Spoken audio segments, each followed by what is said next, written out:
aware that we have to apply, right? So the green line, or the green line, is the centroid where buckling will occur. Okay. So what we have now is we know that we have to apply stress max is equal to P/A, right? Plus 1 plus by EC over R squared secant pi over 2 square root P over PCR. Okay. And when it buckle, okay, it will buckle looking like this. This is the deformation pattern. Okay. When this is the deformation pattern, okay, over here, right? So we know that the moment is doing this, basically. And we know that at the moment vector over here is under compression, down here is under tensile. So the C distance is on this side. Okay, this is the C distance from the neutral axis. Now, for this case, you don't really find the difference because the cross section looks like this, right? So if the cross section look like this, either way the magnitude are the same, or if in the other axis, either way is the same, does not really matter. But I want you to observe this first. Okay. Now, the next one, and then we, for this to be able to be strong or withstand, we just need to ensure that the stress max is less than stress U. Okay, then we're good to go. Okay.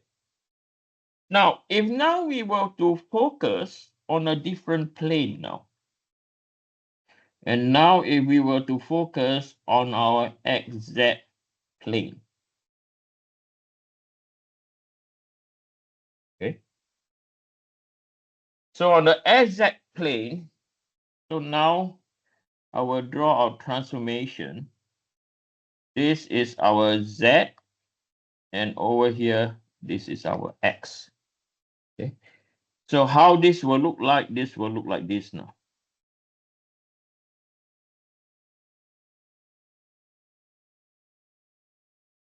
And I'll show you some hidden detail. Okay. And then this is our centroid.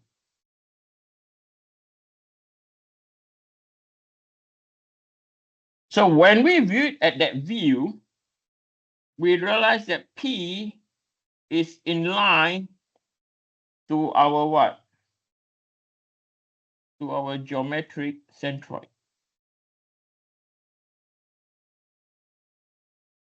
So when this is the case, right, we have to now use PCR is equal to pi squared EI, right? And then this is rotation, hold on, this is rotation about Y, right? So we know that it is about the YY axis, IYY over L squared. Okay, over L squared. Okay.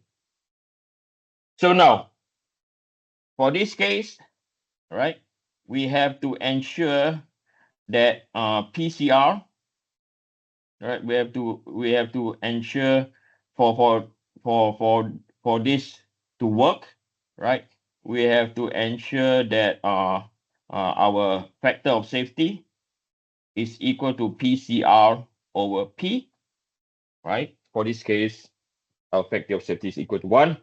Okay, and we have to check that our stress critical is equal to PCR divided by the area, and we have to make sure that it's less than what? Less than U. So you see the difference now. Okay, you see the difference. One is purely based on stress, The other one is dependent on what we have on our PCR. Okay. So now, we now have to figure out, okay, which load is smaller. Okay. Is it P?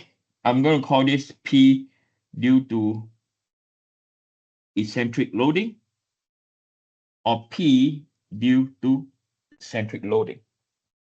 Okay. So for now, we don't know yet. Okay. For now, we don't know.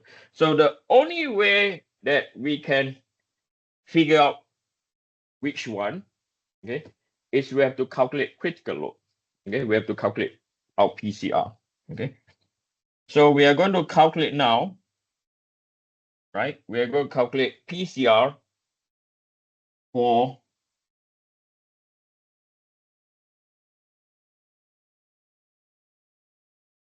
PCR that is going to buckle, or PCR in the XY plane.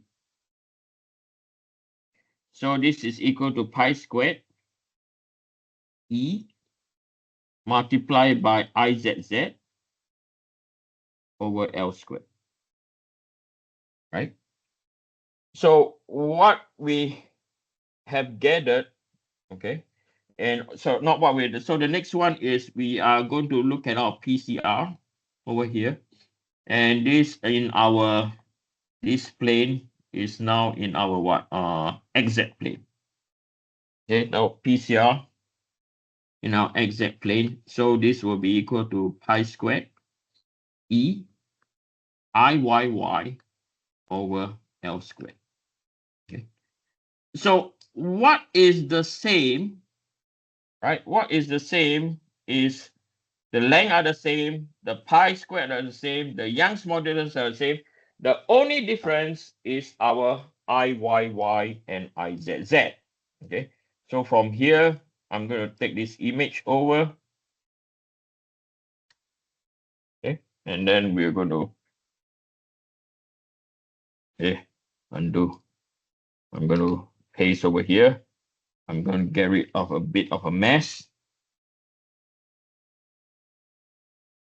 Okay, so let me put this down here. Okay. So the first thing we're going to do, we're going to calculate what is our IZZ. Okay, so we know that this is our ZZ axis. So this direction is our width. This direction is our depth. So therefore, IZZ is equal to the width is 0.05. Our depth is 0.1 cube over 12. Okay, so this will be equal to 0.05 times 5.1 power 3 divided by 12 is equal to 4.1667 times 10 to the power minus 6 meter 4.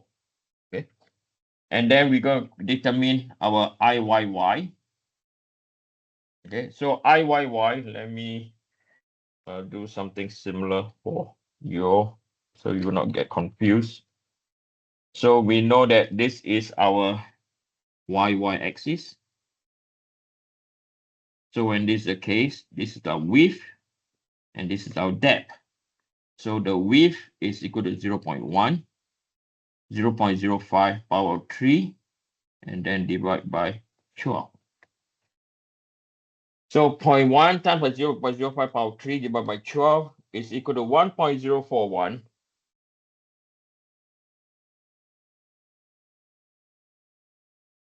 times 10 to the power minus 6 meter 4.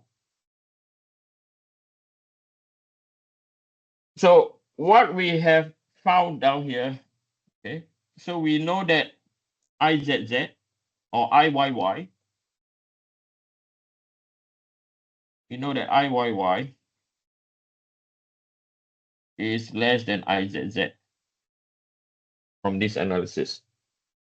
Okay, so IYY, so and for both these cases, E, L, the E and L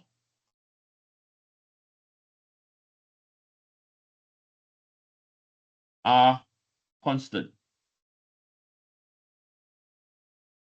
for both xy and xz plane. Okay. So when it's a case, we can assume, and later on we can back calculate. Okay, later on we can back calculate. Okay, later on, so we can assume. Okay, we can assume that buckling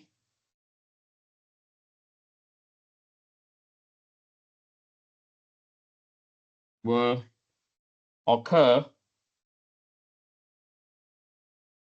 in the xz plane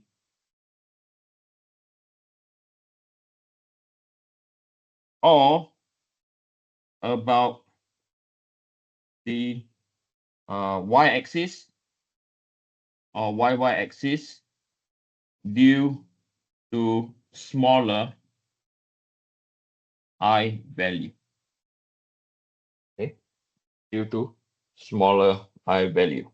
Okay, so now knowing this, okay, so now we are going to focus on centric loading, which is the exact plane. Okay, so exact plane, centric loading,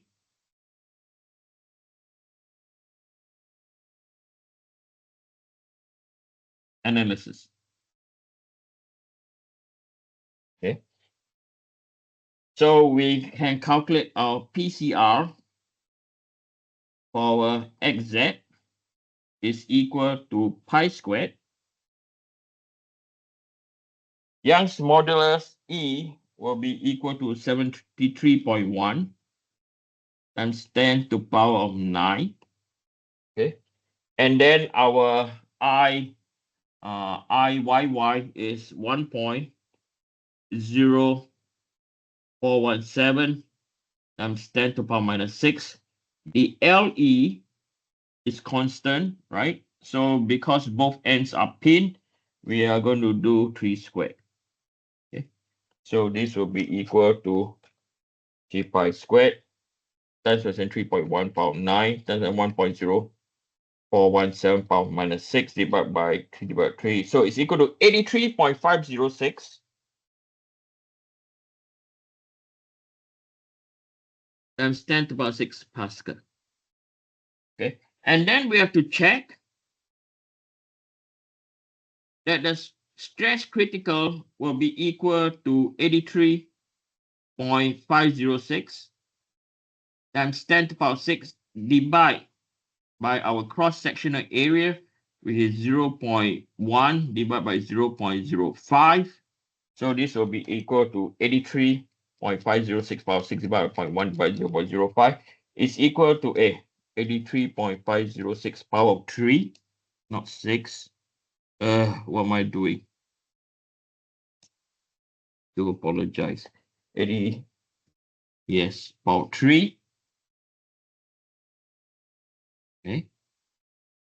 And 83.506 power 3 divided by 0.1 divided by 0.05. And we get 16.70 times 10 to the power 6 Pascal, right? So now, once we get this value, okay, once we get this value, we know that this is lesser than our stress yield, okay? And our stress yield, as I mentioned earlier, okay, stress yield is equal to what? We wrote 414 times 10 to the power 6, okay? 414 times 10 to the power 6. So over here, it is what? Our structure is safe. Okay. Now, the next thing that we are going to do, okay, we are going to see, right, with this load, what will happen for eccentric loading. Okay, we are going to see what's going to happen for eccentric loading. So now we are going to deal with the next plane, which is our XY plane. Okay, so let me copy the image over, then we know what we're looking at. Okay, so next we are going to focus on this one.